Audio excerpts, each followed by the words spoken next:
Welcome everybody to the introductory video for my new series on Conan Exiles. So I put out a poll on the channel and asked everybody if they would be interested in me playing a single player Let's Play series on Conan Exiles because I've been streaming it for the last couple of months, I think, or so on Multiplayer. And on our multiplayer server, we're actually we're going to move to Isle of Sipta here in another probably week or so. So we're just about done with Exiles on the multiplayer server. But I really enjoyed getting back into Conan. I did play it for, I don't know, a couple hundred hours, maybe way back when it first, came out when it was new.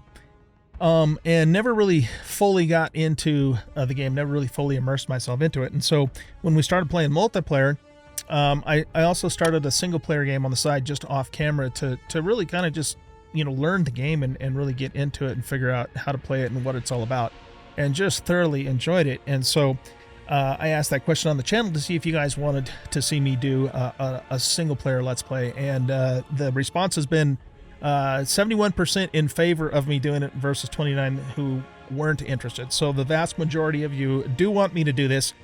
And said you will watch it if I do it. So here we are. So this series is going to be, I've got a few things that I want to accomplish with this series. Okay, Conan is a very lore-rich game, Conan Exiles. Well, Conan itself, too, the whole Conan story. I've read several of the books, when I was a kid, and even recently read some more short stories by Robert Howard from Conan. So I'm not like a super fan of it, of course, but I definitely appreciate it, and it was a part of my childhood. I've seen the movies, the Arnold movies, and the newer ones, and that sort of thing too. So, so I want to do a little bit of light role play with this series. Now, if you guys don't like role play, don't worry. It's not going to be like hardcore, role play, type of playthrough.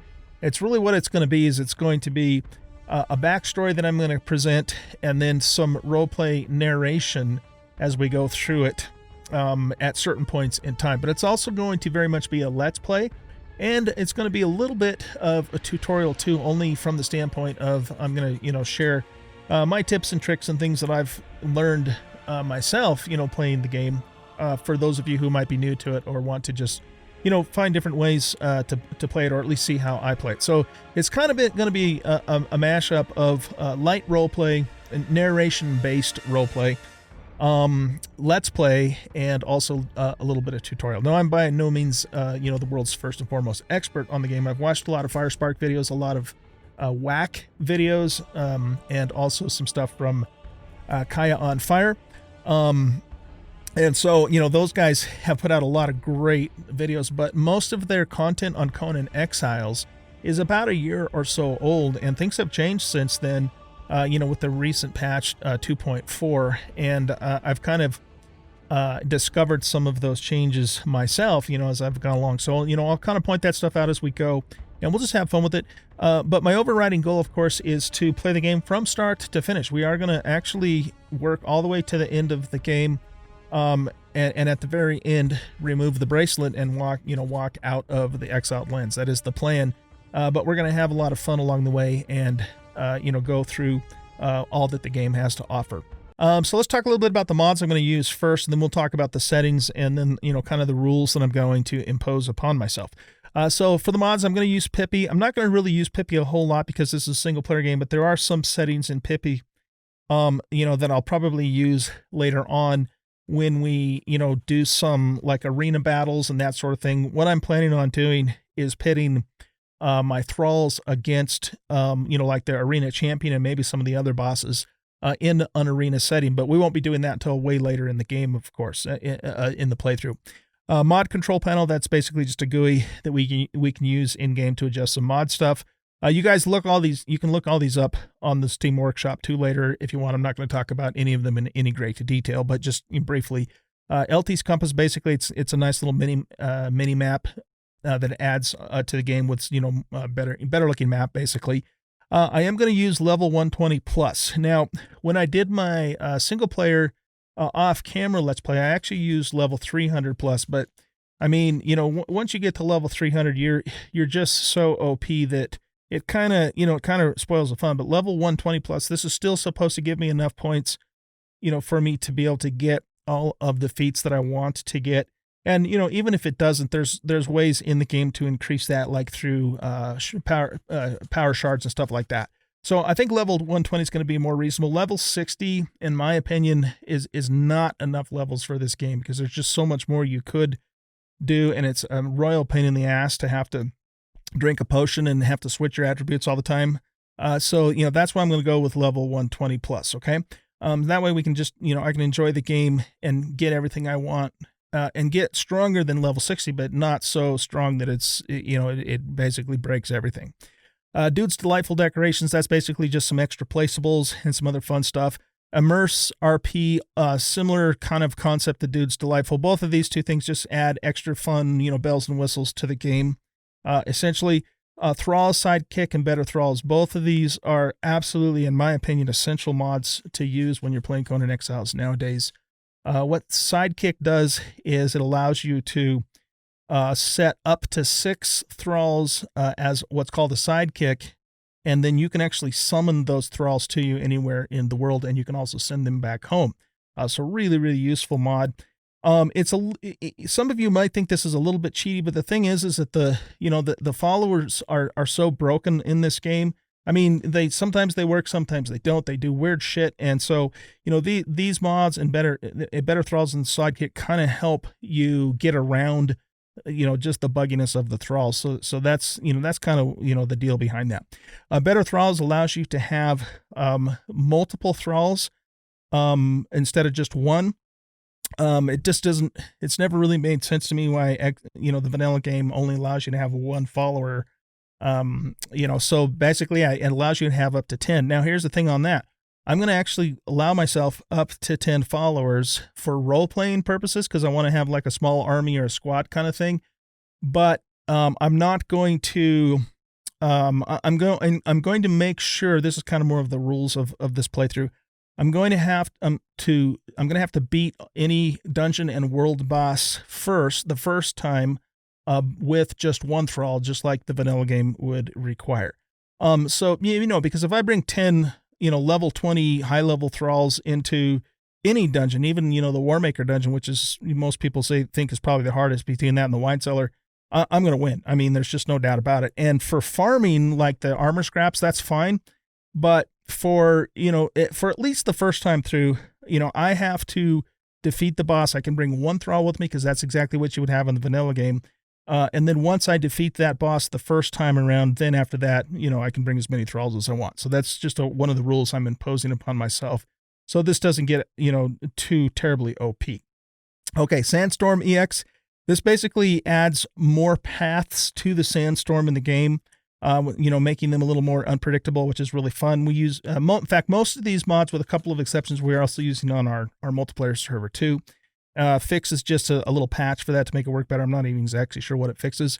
Building shortcut bar allows you to have multiple bars, so that you can put other things on, an extra shortcut bar. So it's useful for building in particular and for harvesting. So I can have one bar with weaponry, one with tools, one with building pieces, that sort of thing. Fashionist is a mod that allows you to wear armor, but remove the armor. So for example, if you want to take your helmet off, you're still actually wearing it, and you're getting all the benefit, but it's invisible. So that's what that does. It does a couple other things too, but that's one of the things that it does. Less building replacement restrictions. It's pretty self-explanatory. Let you put stuff in places the vanilla game won't. Stack size plus increases the stack sizes, and pickup plus allows you to pick up anything you put down. You don't have to destroy it first. Also something that they really just need to put in these damn vanilla games like Ark and Conan and everything. Okay, so those are all the mods that I'm going to be using. I think this mod order will work. It's with a couple of exceptions. It's the same mods that we've used on the server. And so, yeah, we should be good to go. All right, now let's talk a little bit about the rules. So, we'll talk about the rules and the settings, because they're kind of one and the same. Okay, we're going to go to single player, new game. And we're going to start off with the decadent settings, but then we're going to customize several things here. So let's go into the custom menu. On the general menu, this is all PvP stuff here. Dynamic building damage, none of that matters. None of this really matters either. We will keep nudity off, of course, because YouTube's not going to let us do that. And yeah, I don't think there's actually anything else we have to adjust on this page. Most of this is multiplayer stuff. Progression. Let's take a look at this next. Okay, so here's how this works. These multipliers can be a little confusing, so you really have to kind of know how to adjust each one of them because they're not all exactly the same across the board. So in the case of rates and that sort of thing, if we want to increase a rate, we want to move it to the right. And I am going to do that. So what I'm going to do is I'm going to actually increase the XP rate multiplier to 3. Okay.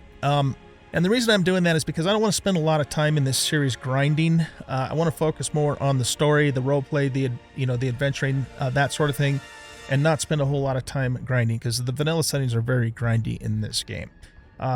So yeah, we're gonna increase a lot of stuff to 3, and I found 3 is not too bad. You still have to go out and you still have to gather resources. You feel like you've worked for it, but it's not as bad as vanilla. XP time multiplier. This, on the other hand, I'm going to actually turn to the left, which basically this is the thing that gives you XP just over time, not doing anything. You can just stand there. And so because I'm going to increase the other ones to 3, this one I'm going to actually turn almost damn near off. Kill multiplier, again, we'll get 3 times for that one. Harvest multiplier, we'll get 3 times for that one. And this is just going to speed things up. Now remember, we're not going to go to level 120 in this series, and so that's going to also help us too, because we have twice as many levels that we have to gain than you would in the vanilla game. So speeding these things up is going to help with that. Crafting multiplier will also set to 3. Okay, so that takes care of progression, day and night cycle.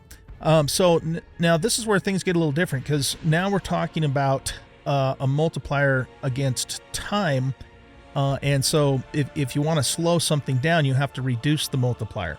And so in this case, I want to slow down the day cycle, the 24-hour day cycle. So I'm going to set this to 0.5, which is going to basically make the day cycle twice as long as it would be on the vanilla settings. Likewise, within that day cycle now, we're going to set this, the day time, to last longer too. So we're going to reduce that to half the multiplier, which means it's going to take twice as long for the day to go by. Nighttime speed, however, we're going to do just the opposite. So what we're going to do here is we're going to increase it to 1.5. So the night's a little bit faster. Now 1.5 is still going to give us, several minutes of night. So it'll still be immersive and we can still, enjoy that, the night, but it's just not going to last as long as it otherwise would. I don't think we need to adjust dawn, dusk time, speed. Catch-up time doesn't matter because this is a single-player game. But this is basically for new players on a server. Allows them to stay at 10 a.m. from the time they log in until the time the server gets to 10 a.m. before they, they're on the time for everybody else. All right, so let's go to survival next. I don't think I'm going to adjust any of this stuff. We're going to leave it just on the default settings here. Okay, so, and we are going to drop equipment on death. And yeah, we're going to leave all that the same. Likewise with combat, there's a couple things I do want to adjust here. So we're going to leave all of this stuff the same. But the respawn multiplier, now this one I do want to adjust because here's the thing. This affects how long it takes for NPCs to respawn after you kill them. So like, for example, if you go into a village like New Asgard and you clear the village, how long before they start respawning? So in this case, we want to actually reduce this time so that it takes longer for them to respawn. Because remember, this is a time-based multiplier. So if we set this down to 0.5, then it takes twice as long for them to respawn as it does in the normal settings. That'll give us enough time to actually go through a large place like New Asgard or Sephiroth and clear the whole place without them respawning behind us, kind of thing. Okay. Friendly fire damage shouldn't really matter because I think this is all on PvE anyways. We're gonna leave the building damage, the thrall wake up time. Now this is not a multiplier. This is an actual time in seconds. Okay, so I'm going to actually increase this a little bit more from the default, just so we have a little bit more time, to get our thralls back to, back to the base. So let's just bump this up to 2,500 seconds. I don't remember how many minutes that is, off the top of my head, but yeah, we'll just keep that right at 2,500. So again, we just have more time to get our thralls back to the base. Okay, again, this is a single player game. We're not competing against anybody else. And we want to focus on the story. We want to focus on the adventure. We want to focus on the role play.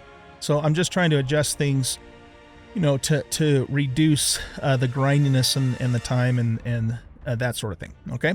But you'll notice that anything related to combat, I'm pretty much keeping on the default settings. So we get the, you know, the default experience with all that. All right. I don't think avatars, any of that matters. Let's go to harvesting. Okay, so again, this is a time thing, and so if we want things to spoil more slowly, we want to go to the left. And so I want things to last a little bit longer, so we're going to cut the multiplier down to 0.5, which will mean items will last twice as long. Okay, harvest amount multiplier. Now this isn't time, this is back to just quantity. So in this case, I'm going to adjust everything up to 3. Because I want to get 3 times as much stuff to, again, save time and reduce the grind, okay? Resource respawn multiplier, we're going to leave that just on the normal setting. Land claim radius, I'm going to bump this up a little bit. This has to do both with, in a multiplayer situation, how close people can build to your base, but it also affects resources respawning and how close they can respawn to your base. I want to bump this up so we don't have trees and rocks and stuff growing right up in our base or right next to it. So we're going to bump this up to 2.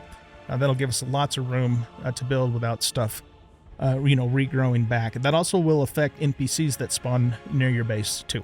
Okay, crafting time multiplier. Okay, we're back to time multiplier. So I want to craft things twice as fast as vanilla, which means we want to reduce this to 0.5, and that way we can craft twice as fast as the vanilla settings. Okay, thrall crafting time multiplier, same thing. I want the thralls to be ready in half the time as vanilla. We'll keep the fuel burn time and the crafting cost multiplier on their default settings. Abandonment doesn't matter in a single player game. Chat doesn't matter in a single player game. Purge, I'm going to have the purge turned all the way up to the highest level, just to keep things interesting for us, since, you know, this is just me. There's no PvP or player competitiveness. I want to just up the stakes a little bit with the game itself attacking us, just, you know, to keep things interesting, because I think it's going to kind of be realistic for how our story is going to go.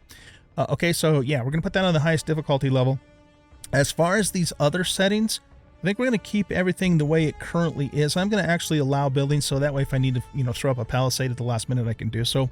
I think we'll keep these settings as they are for now, but if I feel like the purges are not coming quickly enough, I'll adjust these to make them come more quickly. So basically, what this means is it's the actions that build you up to become eligible to be purged. So if we reduce this, this means we'll be eligible to be purged more quickly. And then this is how fast does the purge meter actually move up, I believe, once you become eligible. And so if we adjusted both of these, well, if we adjusted this down, we would become eligible more quickly. And if we adjust this, this is an update interval. Raising the interval will make the purge meter increase more slowly. Yeah, so if we went to the left, it'll happen quicker. So basically, both of these would need to go to the left if we want the purge to happen more often than it's happening. So we're going to leave it on the normal settings for now. And then if I feel like it needs to be adjusted either way as we get going, we'll fix it at that point. All right, finally we have pet and hunger. Just like we've done with the thralls, we want the pets to tame twice as fast as the normal vanilla settings. So we're going to adjust this down to 0.5.